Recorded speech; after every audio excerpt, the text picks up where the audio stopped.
I've been making things smaller, smaller, smaller, and the question is, is there opportunity of making a little bit, doing the same sort of technology and making bigger? Well, Microsoft's doing this right now, right? They got the new, what are they calling it? The tablet PC. I can't believe this, by the way. I don't believe this is the right thing to do.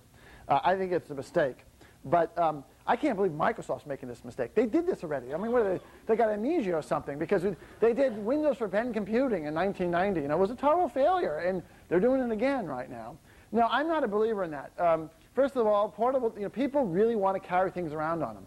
It's really important to have portability, to have smallness, and all these things. It's a multiplicative factor. When you make things smaller, they get cheaper, they get more rugged, they get simpler, they get easier, they lose less power.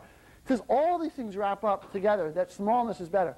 You then might say, well, if you make things too small, they're not really usable. Like you don't have a big screen, you don't have a big keyboard. There are ways of solving that problem that I'm not going to talk about. But there are ways of solving that problem. And so just think about this. I'll take one more question out this, but just think about this. A few years from now, the wireless networks are going to be virtually very inexpensive. Sprint, we're working with them. They just dropped basically unlimited data for $10 a month or nothing, depending on your voice plan.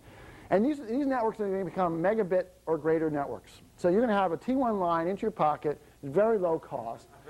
That's what it is, right? It's a T1 line. And you're going to have a very high